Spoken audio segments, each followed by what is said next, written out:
सूफी संत लिखते हैं, इस बस्ती में हमारे आंसुओं को कौन पोंछेगा, इस बस्ती में हमारे आंसुओं को कौन पोंछेगा, जहां देखो उनका दामन भीगा लगता है। यहां किसको पत्थर मारे कि कौन पराया है, यहां किसको पत्थर मारे कि कौन पराया है। शीश महल में हर एक चेहरा अपना लगता है। सूफी ने बहुत सुंदर कहा कि यहां पर इस बस्ती में हमारे आंसुओं को कौन पोंछेगा। दुनिया में हम किसी के पास जाए, भाई मेरा एक दो दुख कम कर दे, वो अपना 10 दुख लेकर हमारे पास आएगा। क्योंकि यहां जिसको देखो उसका दामन भिगा लगता है। सब लोग रो रहे हैं, पूरी दुनिया रो रही है। यहां राजा हो या रंक, यहां तो सब लोग रो रहे हैं।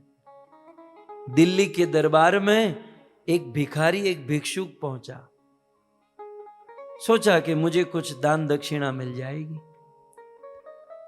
सीधे उस राजा के कमरे में चला गया और उस समय राजा नमाज पढ़ रहे थे, अल्लाह को नमाज अदा कर रहे थे। तो भिक्षुक वहां से वापस लौटा। वो राजा जल्दी जल्दी अपनी नमाज अदा करके उस भिक्षुक के पीछे दौड़ा और कहा कि भिक्षुक तुम क्यों वापस जा रहे हो, तुम्हें जो चाहिए मांग लो। तब उस भिक्षुक ने इतना ही कहा कि मैं तुम्हारे पास आया था बहुत बड़ी आशा लेकर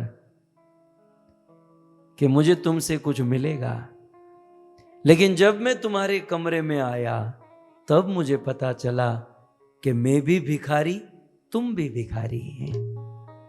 भाई मैं तो छोटा सा भिखारी, केवल एक हाथों से मांगता हूं, तुम तो 2-2 हाथों से मांग रहे थे। तुम तो मेरे से डबल बड़े भिखारी। एक भिखारी दूसरे भिखारी से क्या मांगे। यहां सब लोग दुखी हैं। सो दुखों से मुक्त होने का दरबार तो ठाकुर का है। मैं ये कह रहा था, मांगने का सही ठिकाना तो भगवान का दरबार है। भगवत गीता में कन्हैया ने कहा, कृष्ण ने कहा, आर्त अर्थार्थी जिज्ञासु ज्ञानी च भरतर्षभ। अर्जुन, कोई दुखी होकर भी मेरे पास आए ना, फिर भी मैं राजी हूं, फिर भी मैं खुश हूं, क्योंकि आया है मेरे पास, भले दुखी होकर आया है। सो यदि हमारे हृदय में दुख है और हम भगवान के पास जाए और मानो भगवान कहे कि चल मैं तेरा दुख दूर कर दूंगा, तो हमें भगवान से क्या मांगना चाहिए। ओम जय जगदीश हरे,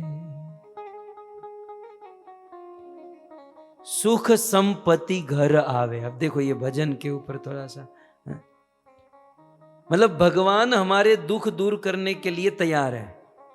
तुझे क्या चाहिए, तो हम क्या कहेंगे, हमें संपत्ति चाहिए। भजन में यही लिखा है ना, आरती में यही गाते हैं ना, सुख संपत्ति घर आवे। और उसके पीछे भाव क्या होता है, मेरे घर पर आवे, पड़ोसी में ना जाए। इतनी तो ईर्ष्या भरी होती है।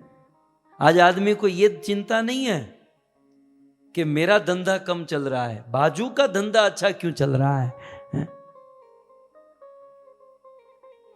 तो क्या संपत्ति आने से हम सुखी हो जाएंगे। हम और आप भगवान से संपत्ति मांगते हैं, तो क्या संपत्ति सुख का कारण है।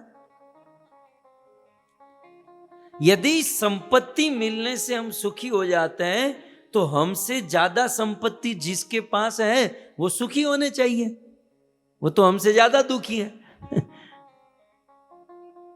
अच्छा चलो ये छोड़ दो, फिर हम लोग इस भजन में क्या मांगते हैं, कष्ट मिटे तन का ओके, मतलब हे प्रभु हमारे तन का कष्ट मिट जाए, मतलब शरीर में जो कष्ट है, किसी को डायबिटीज है, ब्लड प्रेशर है, ये दूर हो जाए तो आप सुखी हो जाएंगे।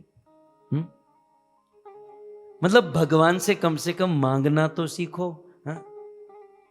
मैं ये बताना चाहता हूं, आप बड़े मुश्किल से समय निकाल कर भगवान के पास आते हो और प्रभु देने के लिए तैयार बैठा है, तो फिर प्रभु से क्या मांगना चाहिए, ये भागवत से सीखिए। भागवत से हमें ये सीखना है। यदि मांगना भी हो, पहले तो जो जो सच्चा भक्त होता है ना, वो भगवान से मांगता ही नहीं है। अरे राजी है जिसमें जिसमें तेरी रजा है, राजी है हम उसमें जिसमें तेरी रजा है। मुझे तुमसे कोई शिकायत नहीं, मुझे तुमसे कुछ मांगना नहीं। तुझे दुख देना है तो दुख दे, सुख देना है तो सुख दे, मुझे कोई मतलब नहीं। ये तो सबसे ऊंचा भाव है।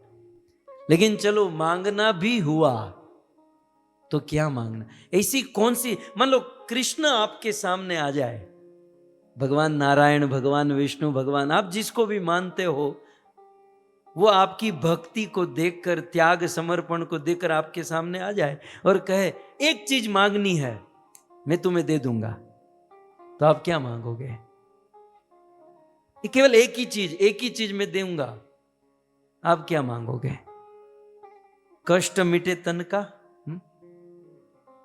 कि सुख संपत्ति घर आवे? तो श्रीमद् भागवत हमें सिखाता है, यदि एक चीज ईश्वर से मांगनी हो ना, तो मांगने लायक है भगवत प्रेम। क्योंकि एक बार प्रेम हो गया ना, तो ये सारी चिंता, प्रॉब्लम, टेंशन, ये अपने आप दूर हो जाएगा। सारी समस्याओं का मूल क्या है? हमारा भगवान से प्रेम नहीं है। ये सारी समस्याओं की जड़ यहां पर है कि प्रभु से प्रेम नहीं है, और वह प्रेम नहीं होने के कारण ही संसार के प्रॉब्लम में हम फंस जाते हैं। इसलिए आप देखिए श्रीमद् भागवत में हम लोग, हमारे जो इस्कॉन के भक्त हैं, वो दिवाली के उस महीने में, कार्तिक महीने में, पद्म पुराण से वो भजन गाते ना, नमामीश्वरं सच्चिदानंद रूपम लसत्कुंडलं गोकुले ब्रजमानं, नमामीश्वरं सच्चिदानंद।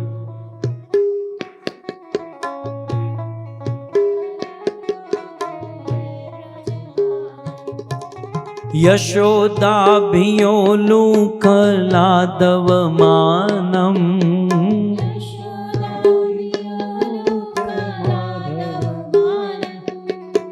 यशोदाभियोलुकलादवमानं,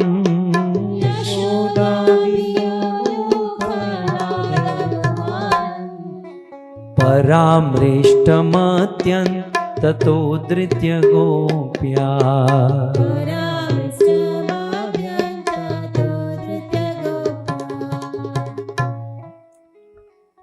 बहुत सुंदर दामोदर अष्टकम गाते हैं। दामोदर अष्टकम के 3 श्लोक गाए, भगवान प्रकट हो गए और सत्यव्रत मुनि को कहा कि सत्यव्रत इतना सुंदर भजन गाता है, मैं तुझ पर प्रसन्न हूं, तुझे जो चाहिए मांग ले।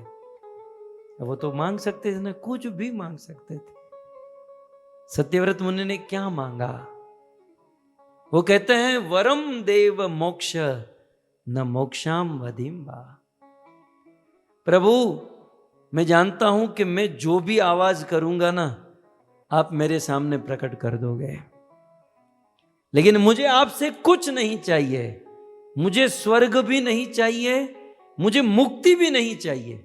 मुक्ति को भी ठुकरा दिया। अरे भाई कुछ तो मांग ले। तब वो क्या मांगते हैं जानते हैं? इदं ते वपुरनाथ गोपाल बालम, इदं ते वपुरनाथ गोपाल बालम सदा में मनस्य विरास्तां किमन्ये। वो कहते हैं कि हे कृष्ण, यदि आपको देना है, ध्यान से सुनिए, तो एक कृपा कर दीजिए।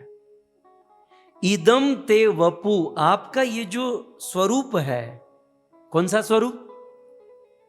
गोपाल बालम, बाल गोपालम, कन्हैया आपका ये जो बाल गोपाल स्वरूप है, सदा में मनस्य, सदा सदा के लिए मेरे मन में बसा रहे, मेरे दिल में, मेरे चित्त में, मेरे मन में सदा सदा के लिए आपका ये बाल गोपाल स्वरूप बसा रहे, ऐसा आशीर्वाद दे दीजिए।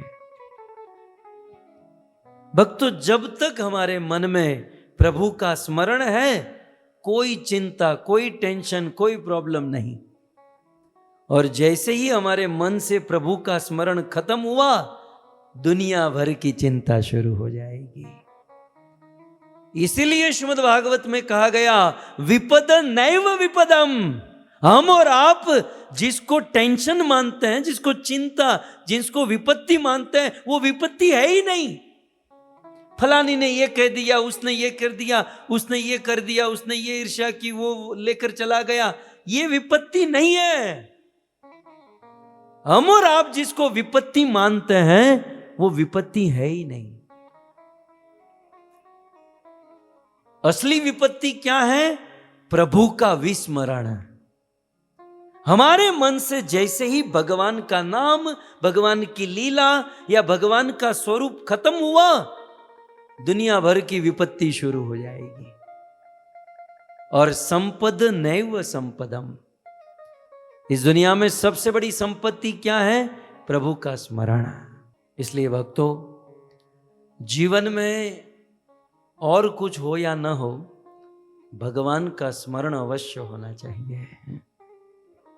यह भागवत कथा प्रभु के स्मरण के लिए है। यह भागवत कथा, और स्मरण कब होगा? जिससे आप प्रेम करते हो ना, उसका स्मरण होता है। जब तक भगवान से प्रेम नहीं करोगे, स्मरण नहीं होगा। आपके छोटे छोटे बच्चे होते हैं कि नहीं? वो छोटे छोटे बच्चे स्कूल में चले जाते हैं, फिर भी माँ उसका स्मरण करती है कि मेरे बच्चे ने खा लिया होगा, वो तुम्हारे बच्चे ने तुम्हारा और बाकी का भी खा लिया होगा, वो कम नहीं है। मेरे बेटे ने खा लिया होगा, वो ठीक से स्कूल में पहुंच गया होगा, ठीक से पढ़ रहा होगा, है ना? स्मरण होता है ना। क्यों? क्योंकि प्रेम है। तो ये स्मरण कब होगा? जब प्रभु से प्रेम होगा। श्रीमद् भागवत भगवान से प्रेम करा देता है।